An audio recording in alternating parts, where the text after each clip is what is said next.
Hey guys, welcome to Territory War Video Blog Part 4. Today I'm going to talk about the Mortar, the Mountain, and some of the stats and profile stuff you'll be seeing for your account. So let's start up a match here on the Mountain.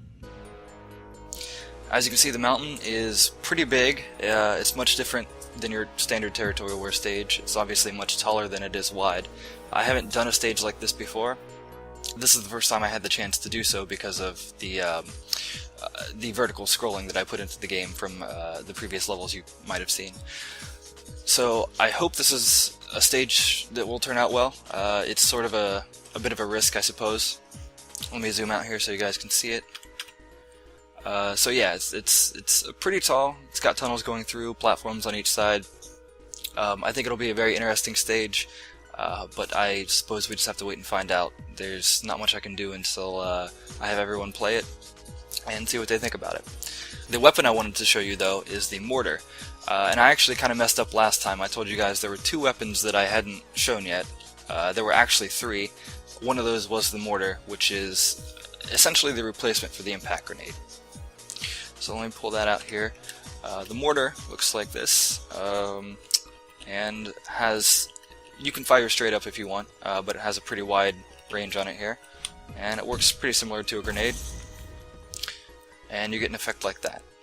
Now, the Mortar essentially it's pretty close to the grenade. It might look, the shell might look very large, but it essentially has the same explosion radius as the grenade. It does a little bit more damage, but the main advantage really is the fact that it can be fired so far across the screen.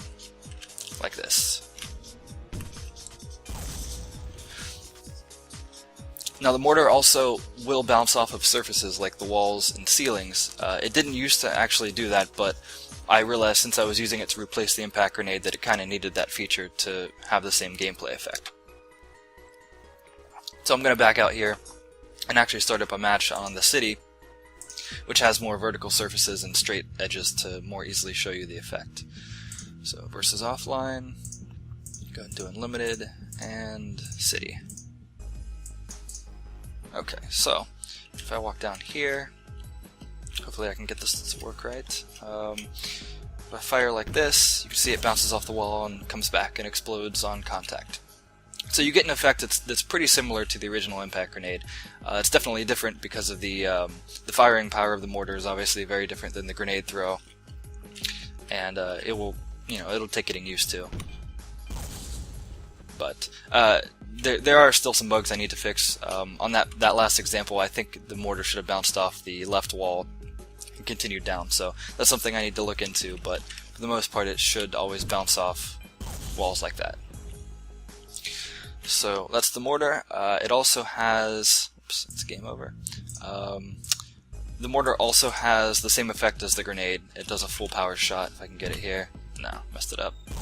But you get the same thing with the fire trail, the smoke effect, and all that. So, Mortar, of course, is limited ammo compared to the other weapons, not like grenades.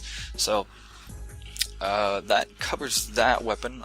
Not too much else to talk about with the Mortar, I suppose. But it can go a pretty far distance, like that.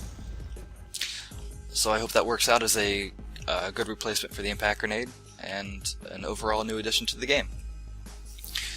So with that said, I'm going to back out to the menu. The other thing I kind of wanted to show you guys is the home screen and the stats. So when you sign up for an account in this version of the game, in Territory War 3, you actually earn experience points when you play the game, and you level up and you can earn items for your characters. You can see here that I'm Afro Ninja, level 15, and you also have a title. So my title right now is called Knows the Ropes. That's just what I've unlocked as a player.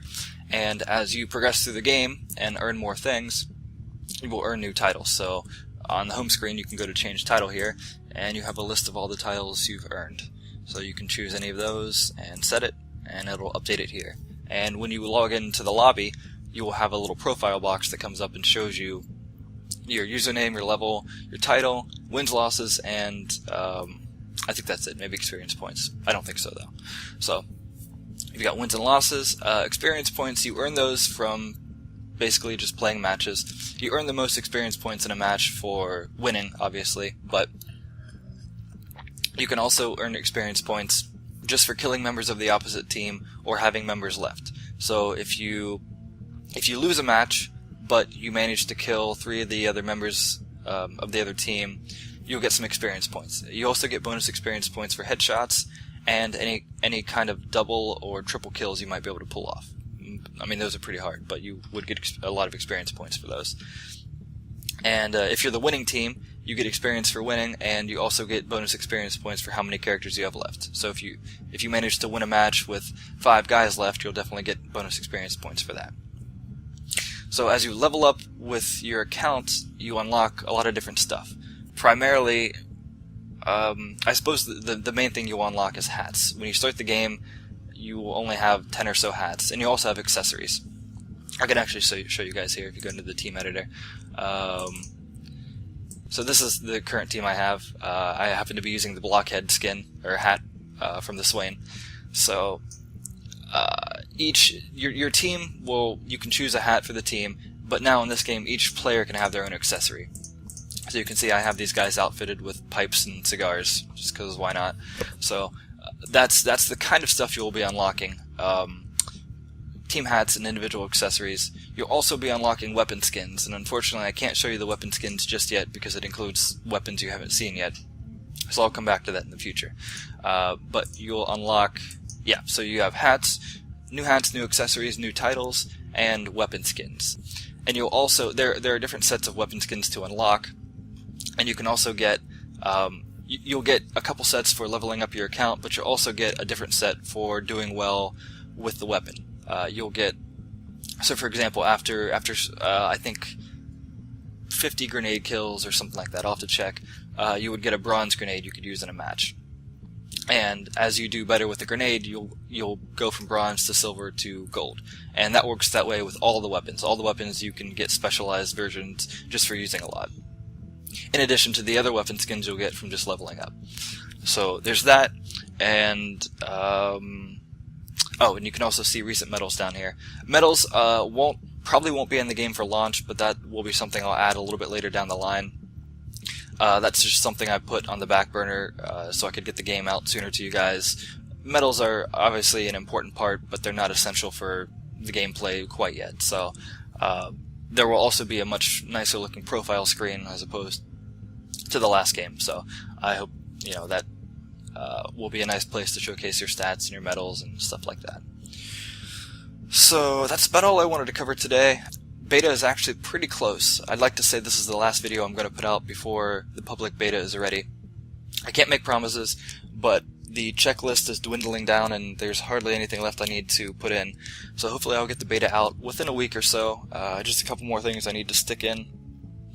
And then I still plan to continue doing these video segments just to show you guys stuff in the game you might not realize or haven't seen yet, and just to talk about the upcoming release. So as always, if you guys want to see certain things, let me know in the comments. Subscribe to keep updated on the game, and of course Twitter and Facebook if that's your preferred method of contact. Thanks again for watching, and I'll catch you guys next time.